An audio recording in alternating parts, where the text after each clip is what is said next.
Kangui, oui. Beaucoup de gens fustigent aussi que ces opérations sont ponctuelles. On attend l'arrivée du pape pour faire ça et après, quand le pape va passer, on redevient. La décision aussi passe avec le pape.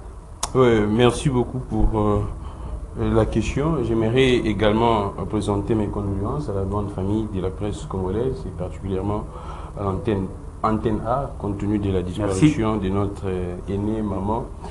Paix à son âme. Je pense que j'en appelle également aux journalistes d'être présents pour assister parce que c'est très important. La solidarité nous oblige à les faire étant qu'humains et africains. Je profiterai également pour présenter un joyeux anniversaire à Asia Kalas à Joël. Ah, les anniversaires ici. Oui, moi j'ai fait le tour. Analyse exactement. Non.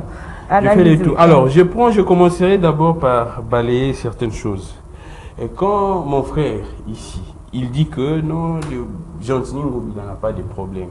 Je dirais à monsieur, il y a un bistrot au niveau des beaux marchés, construction anarchique. Ça appartiendra à monsieur Bimoala, qui est ministre provincial dans le gouvernement de Jean-Tini Ngobila. Ces bistrots, c'est une construction anarchique au niveau des beaux marchés, dans un rond-point. Et ce bistrot est connu de tous. Mais monsieur Jean-Tini Ngobila lance l'opération au coup de poing. Monsieur Jean-Tini Ngobila est en train de démolir des constructions anarchiques, mais ces bistrots jusqu'à présent existent parce que ce monsieur est ministre. Intouchable. Vous avez tout compris. Et c'est triste. Tous les habitants des beaux marchés et tout Quinois sérieux connaissent ce que j'ai dit. Ces bistrots-là appartiendraient à monsieur Bimoala, qui est député provincial. Il a laissé sa place à son suppléant, aujourd'hui ministre.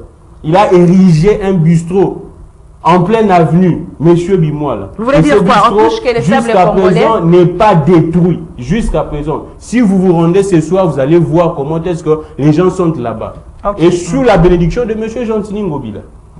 Et quand mon frère est en train de critiquer, de dire que non, chacun a sa part des responsabilités. Non, dans un pays sérieux, la population n'a pas de part de responsabilité.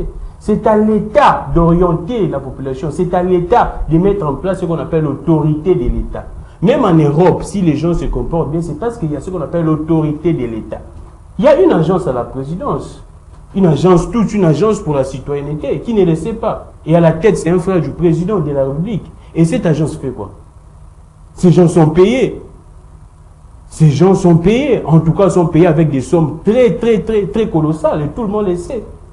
Que fait cette agence? Et quand mon frère vient dire que non, ce n'est pas la faute à l'État, ce n'est pas la faute à monsieur Ngobila, je suis très écœureux s'il est vraiment journaliste. Je suis très écœureux s'il est vraiment journaliste de dire ce genre d'histoire. Aussi longtemps, tout le monde sait ce qui se passe dans cette ville. On connaît, nous tous, les présidents déploraient ici, il n'y a pas un plan d'assainissement. Là, c'est le président. C'est le président qui a décrié qu'il n'y a pas un plan d'assainissement. Dans un conseil des ministres, toutes les institutions critiquent la gouvernance de M. Jean-Tini Ngobila. Le Sénat a critiqué la gouvernance de M. Jean-Tini Ngobila. Kabounda, à l'époque, premier vice-président de l'Assemblée nationale. Et les présidents même n'en parlent pas, tous les ministres. Mais non, il vient ici pour protéger un monsieur comme Jean-Tini Ngobila. Jusqu'à présent, quand vous... Mais il y a des députés provinciaux qui doivent le sanctionner. S'il vous plaît, jusqu'à présent, quand vous vous rendez à Banda, jusqu'à présent, les dernières pluies qui ont causé des inondations ici à Kinshasa, à Banda, les gens sont toujours dans l'eau. Les gens ont fêté dans l'eau. Et Jean-Tini n'est pas arrivé jusqu'à maintenant là-bas. Aucune autorité à Banda. Et non loin, tout près, il y a Patrick Mouyaya, ministre central national de la communication, porte-parole du gouvernement, qui habite là. J'avance. Pour parler de cette histoire de bourgmestre, d'abord, je note que les présidents de la République persistent dans la violation de la loi. Comment ça? La loi n'autorise pas au président de la République de nommer des bourgmestres. Les bourgmestres devraient être élus. C'est ça la loi. Le président est en train d'appliquer une loi archaïque qui est déjà abolie par la loi de 2008. Portant organisation et fonctionnement des entités, des ETD. Mais nous sommes à une année électorale. Bientôt là, en décembre. L'Union sacrée est venue pour les changements ou l'Union sacrée est venue pour persévérer dans les bêtises? C'est ça ma question. Moi, je ne peux pas parler d'une histoire où il y a violation de la loi. Il y a violation flagrante de la loi. Et c'est le président qui les fait. Ce qui me fait mal. Et surtout, de surcroît, le fils d'Étienne Tshisekedi, qui a milité pour un état de droit. Le maître mot à l'UDPS, c'est l'état des droits. Qui peut nous prendre au sérieux dans ces pays? Qu'un président puisse violer intentionnellement la loi. Depuis 4 ans, le pouvoir en place incapable d'organiser des élections communales ou municipales. Et moi, je suis écœuré de vivre dans un pays où les autorités violent intentionnellement matin, midi, soir les dispositions. Donc vous ne considérez pas ce bourgmestre? Moi, je ne considère rien et cela ne m'intéresse pas. C'est un non-événement pour vous. Ce n'est même pas un non-événement. Tout ça, ça fait partie. On continue avec la violation de la loi.